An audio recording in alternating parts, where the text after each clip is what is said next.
Eastern ব্যাংকের chairman জনাব শওকত আলী চৌধুরী ও তার পরিবারের সদস্যদের ব্যাংক হিসাবে ৮,০০০ কোটি টাকা লেনদেন এবং এলসির মাধ্যমে জাহাজ ভাঙার নামে বিভিন্ন অনিয়ম, দুর্নীতি ও ক্ষমতার অপব্যবহারের মাধ্যমে শেল কোম্পানি নামে বিদেশে অর্থ পাচারের অভিযোগে একটি অনুসন্ধান শুরু হয়েছে।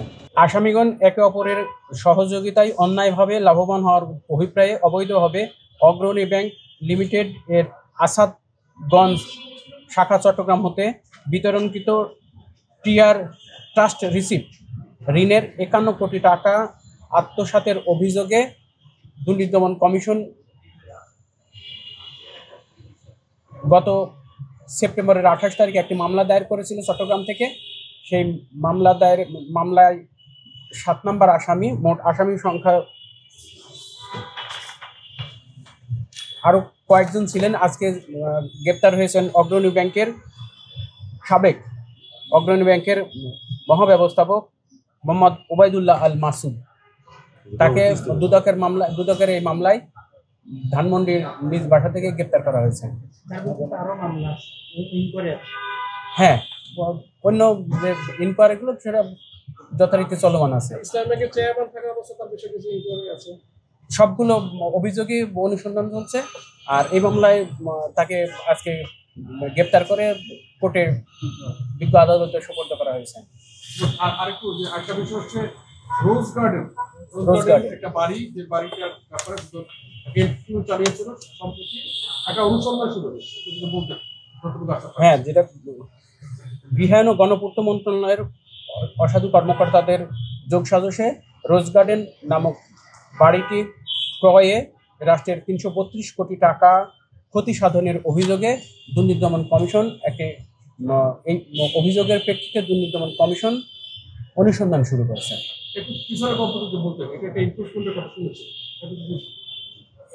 এই অভিযোগ পাওয়ার পরে দুর্নীতি দমন কমিশন এই বিষয়ে অভিযোগের প্রেক্ষিতে দুর্নীতি দমন কমিশন অভিযান পরিচালনা করছিল। অভিযানের প্রেক্ষিতে যে তথ্য পাওয়া গেছে তার প্রেক্ষিতে প্রাথমিক অনুসন্ধান শুরু হয়েছে।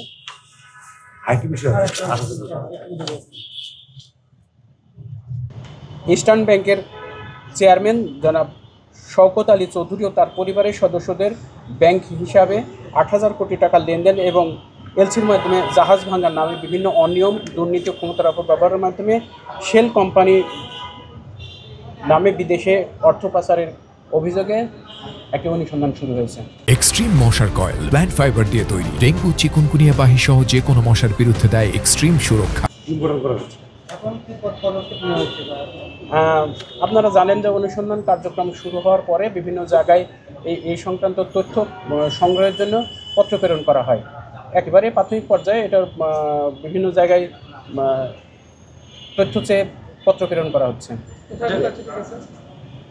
সংশ্লিষ্ট সকল জায়গায় আমাদের অনুসন্ধানকারী কর্মকর্তা একটু টিম গঠন করেছে। টিম মূলত অনুসন্ধান পর্যায়ে যেখানে যেখানে ওনারা প্রয়োজন মনে করবেন সব জায়গাতে পত্র প্রেরণ করা হবে। শুরু হয়েছে পত্র প্রেরণ। একটা অভিযোগ তদন্ত শুরু করেছিল, যে তদন্তটা বন্ধ হয়ে গেছে আগস্টে। আপনাকে বিএফআইয়ের কাছে কোনো সহযোগিতা চাবেন কিনা? অবশ্যই যেখানে অনুসন্ধানের স্বার্থে যেখানে যেখানে প্রয়োজন সব জায়গাতে পত্র প্রেরণ করা হবে, সকল জায়গা থেকে তথ্য সংগ্রহ করা হবে। একটা বিষয় সেটা হচ্ছে এই যে রোজ গার্ডেনের কথা বললেন, যে রাষ্ট্রের প্রতিসাধন করছে, রাষ্ট্রের কিভাবে প্রতিসাধন করলো, মানে কি প্রতিসাধন হলো? আমরা অভিযোগের প্রেক্ষিতে এই ধরনের একটা অভিযোগ ছিল, তার প্রেক্ষিতে অভিযান পরিচালনা করছে দুর্নীতি দমন কমিশন। সেখানে প্রাথমিক সত্যতা পাওয়া গেছে, তারপরে অনুসন্ধান শুরু হয়েছে। অনুসন্ধান পর্যায়ে যে তথ্যগুলো পাবে সেই তথ্যগুলো কমিশনের টিম সাবমিট করার প্রেক্ষিতে মূলত প্রাথমিক অনুসন্ধান শুরু হয়েছে। অনুসন্ধানে আরও কিছু বের হয়ে আসবে, তখন বিস্তারিত জানা যাবে। এই যে ৮,০০০ কোটি টাকা পাচারে, মনে করেন একটা লোক একজন ৮,০০০ কোটি টাকা পাচার করছে, সে তো ধরেন এখন দেশের বাইরে চলে যেতে পারে। পজিটিভ বলতে আমাদের অনুসন্ধানকারী কর্মকর্তা এই পর্যায়ে যা যা করা দরকার সমস্ত কিছু করবেন, সমস্ত পদক্ষেপ গ্রহণ করবেন। সেক্ষেত্রে অনুসন্ধান পর্যায়ে আপনারা জানেন, অনুসন্ধান পর্যায়ে বিদেশ গমন রহিতকরণ এবং সম্পদ এবং ফ্রিজ এবং ক্রোক করার বিষয়ে যে পদক্ষেপ গ্রহণ করে থাকে, আস্তে আস্তে সবই হয়তো ওনারা গ্রহণ করবেন। সেটা আসলে অনুসন্ধানকারী কর্মকর্তার বিষয়, ওটা ওনারা সেই ধরনের ব্যবস্থা গ্রহণ করবেন। Thank you.